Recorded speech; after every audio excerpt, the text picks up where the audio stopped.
Hey guys, what's going on? Thanks for joining me. This is Spiguyver Backpacking. I'm Spiguyver, and I'm just out in my local park, out for a little walk. I'm gonna go set up a tarp, testing out this Raingear a little bit more, making sure it does what it's supposed to do. And I wanted to talk with you guys and show you guys some gear. So I'm gonna head out, find a good place to set up, and I'll bring you guys back. So let's go.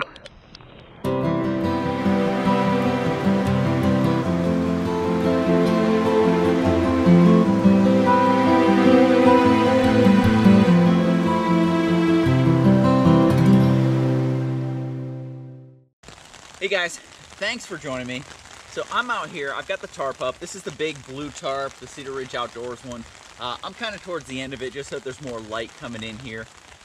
But I've got the doors pinned up inside, and just wanted to get out here and have a little bit of a chat, talk with you guys about a couple of things going on, and show you guys some things. So I'm gonna get some coffee going. And so you guys know I'm always on the hunt for the perfect coffee. Now the G7 coffee is something that I really enjoy. However, I have been suffering pretty bad from migraines, and so I've been cutting things out of my diet. I've cut out all like diet sodas with aspartame, pretty much only drinking coffee and water right now. I've cut out sugar for the most part, refined sugar and the sweets, the candies, the ice cream, the stuff that I usually am pretty much an addict to. I'm cutting those out, and so I'm looking for the right coffee. I had some of the Cafe Bustelo that was sent to me by a viewer, and that was pretty good. It actually had some of the same notes as like a Medaglia d'Oro, which I've done in the past, and it's okay, but it's not one of my favorites. So on the last trip, I stopped by the Dollar General, and I picked up some Nescafe Taster's Choice and some Folgers Classic Roast, and so I've tried those. Those are both like freeze-dried instant coffee. I've had some of the Starbucks Via Instant before, but I think all of them I've had in the past have either been like an Italian roast or some other dark. This is the Pike Place, which I actually really like their Pike Place. Like if I'll go through the drive-thru, I'll probably get something like a red eye with the Pike Place and a shot of espresso or a double shot of espresso in it. So I've got these three.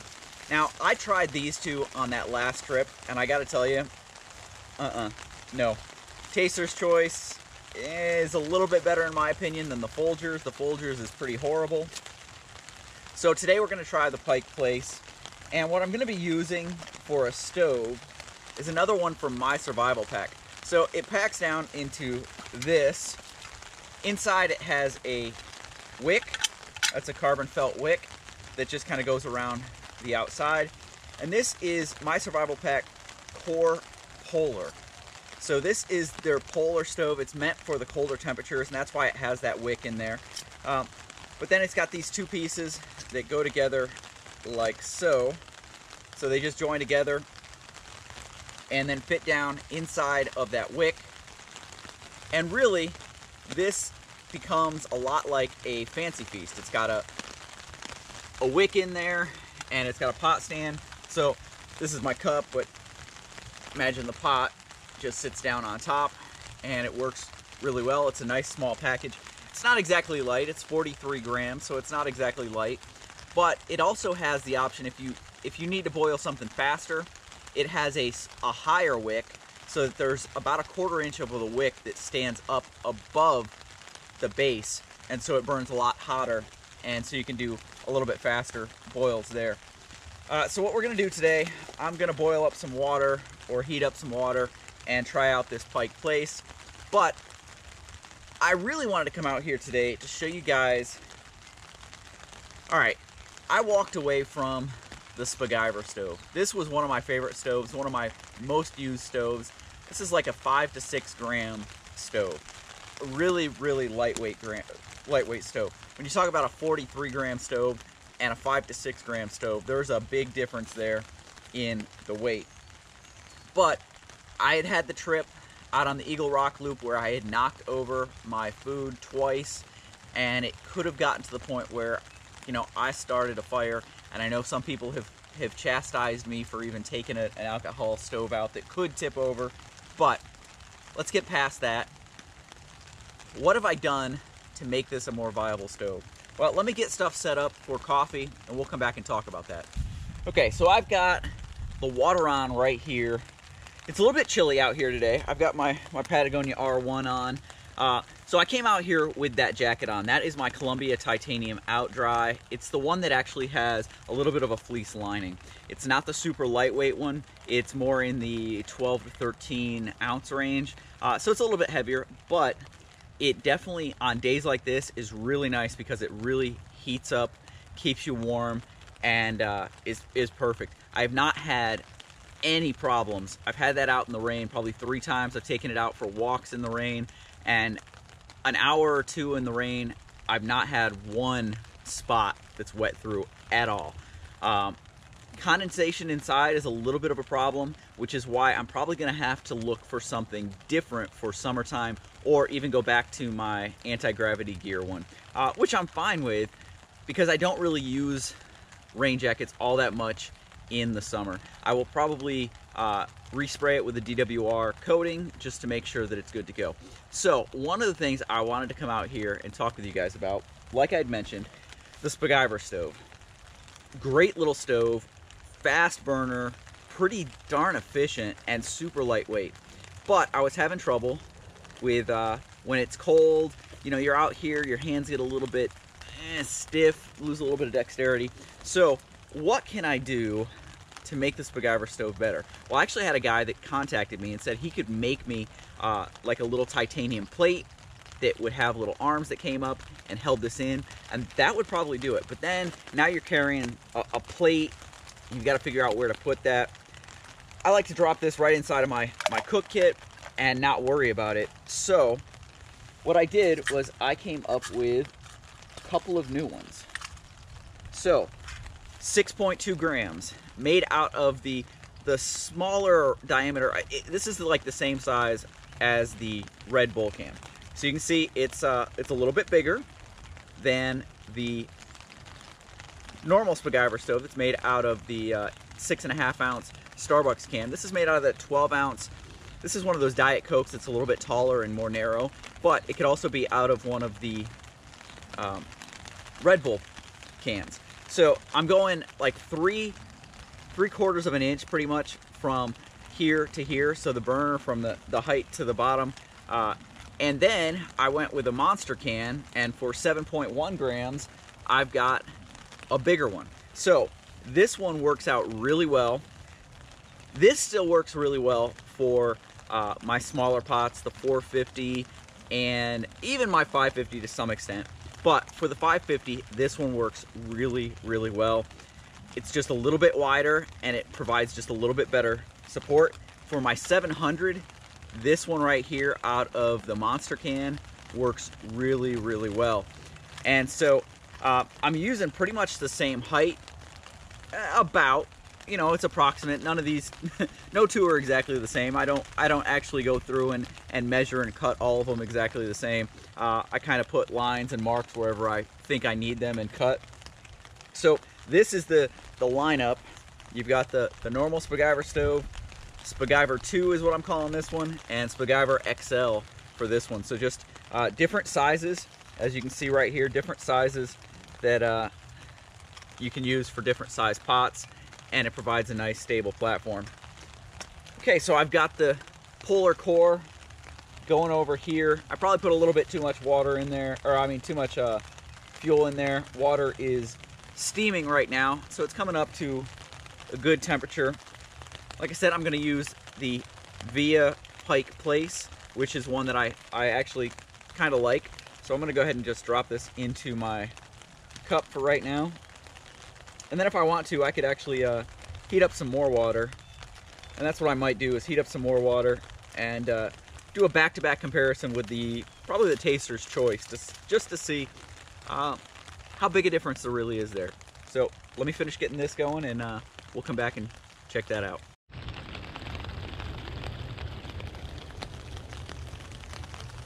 So you guys have seen this chair. This is the A-Light Mayfly, and I'd looked for the Monarch, which the Monarch is really the Mayfly without this front leg on here. And so you have to balance on it like I'm doing right now, which honestly, being able to balance and lean back is really, really nice. I'd looked at the Helinox Zeros, and I actually like this one. A lot of people complain about how low it is to the ground. Getting up in and out of it is kind of a pain. And I agree, especially after a long day of hiking. Getting up out of it, you kind of got to push yourself up.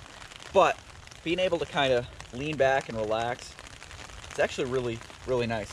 So I've got the Pike Place, the Starbucks via Pike Place, made up in here.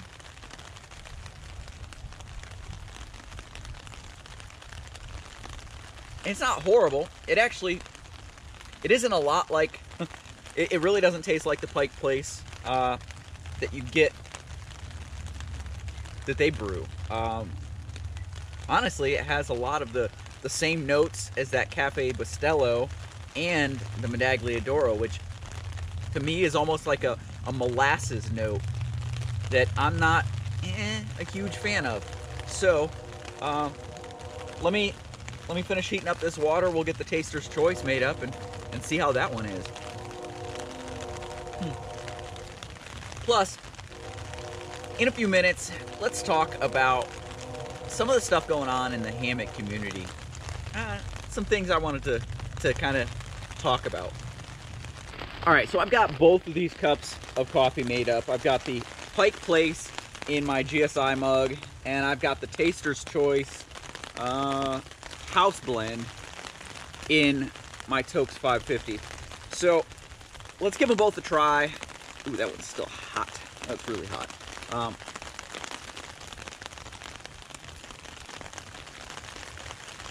Yeah, that one still has those notes of molasses in there that, I'm not a humongous fan of.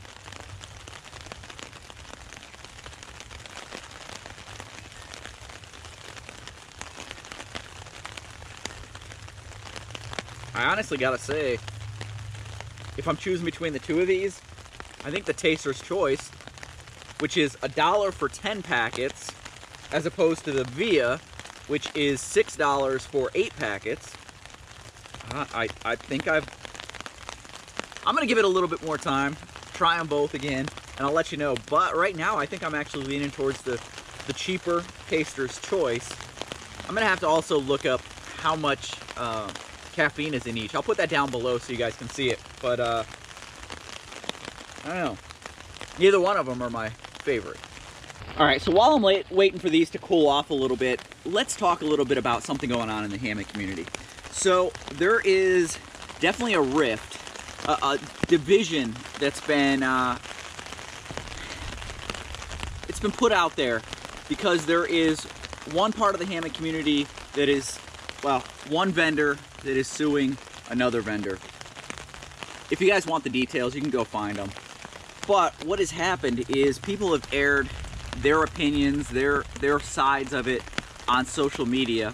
And so it's really become a court of public opinion, whereas people really probably need to just step back, let this be settled between the two parties. If that means going to court, it means going to court.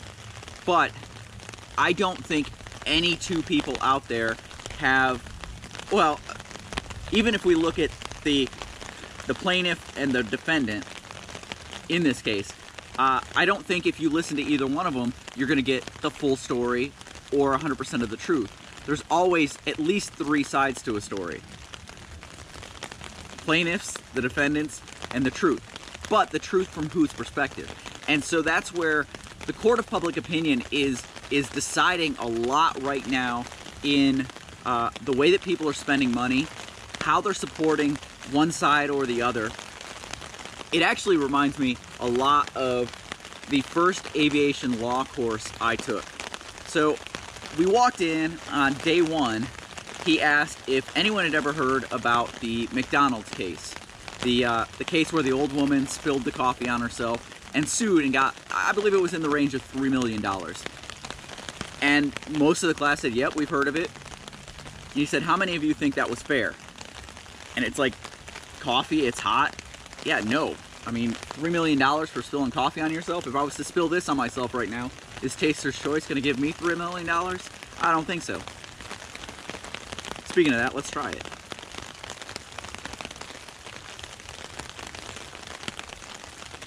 I don't know.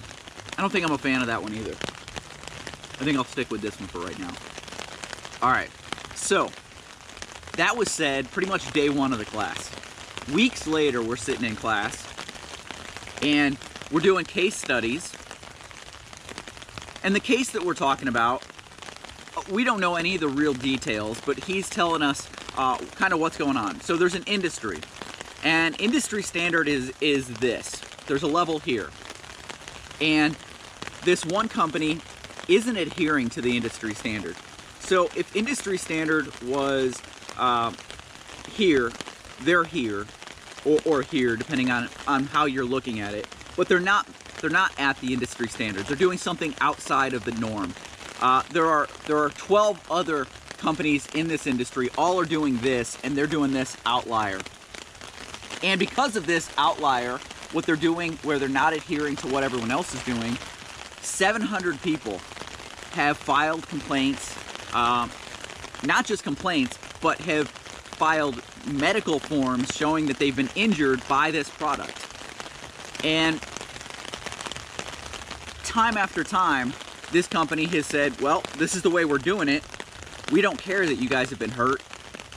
And when they come to them for, you know, a cash settlement or something like that, the company just kind of shrugs it off and says, nope, we're the giant. You're just a little person. You're not getting anything. And over this has happened. And they've been advised several times that their product doesn't conform with the standard that's out there. So the court then, you know, it goes to court after this 701st or whatever. It was around that number. 701st person is injured. All of this is presented to the jury, to the judge, and it is ruled in favor of the defendant. Now, I'm sure you guys have figured out I am actually talking about the McDonald's case. None of us knew that we were talking about the McDonald's case because the time frame, it wasn't a few seconds difference like what we're talking about here. It was weeks difference. We had forgotten about that case that we had talked about. So, McDonald's. Everybody else is doing their temperature here. I don't remember, 145 degrees, something like that, 135, 145 degrees, which is a drinkable number. McDonald's was like 180 or 190 degrees, something much, much higher.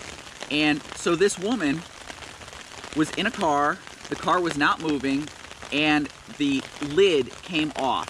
And when the lid came off, it fell and it burned her. She had third-degree burns on her legs and her genitals. Bad story. The reconstructive and medical fees were in the $25,000 range. I think it was a little bit less than that, and that's what she asked for in her lawsuit. But the jury and the judge awarded $3 million because they wanted to, oh, well, I believe that the $3 million came from, that was what McDonald's makes in one day off of coffee sales. And so they hit McDonald's with one day of coffee sales going to this woman. But it was more of a slap on the wrist and a, why aren't you conforming with what's going on? And so most people have this image and this mindset that this woman was greedy and was wrong, but don't see the whole story. And I think, and I don't know the two sides. I haven't dug in to find out the two sides. I'm staying out of it because I don't know the whole story. No one else knows the whole story. So let it be settled where it needs to be settled and let that just take place. It's not our place to interfere. If you want to take a side and to change things, that's fine. Do that yourself. But don't go out blasting people without knowing the whole story, without knowing both sides, without being a party that's actually got the facts. Don't try and sway other people. That's all I want to say. So, after that little rant, I'm going to finish up this coffee, and just kind of enjoy this, put the raincoat back on, get this stuff taken down, and head back. But I wanted to come out here and talk with you guys a little bit, try out some coffees, and after it cooled down a little bit, I still think I'm actually leaning towards the Pike place, even though it's a hell of a lot more expensive. It does taste better. The actual taste of this one, we'll try it one more time. It's drinkable. I mean, it's actually, man, I'm going back and forth again.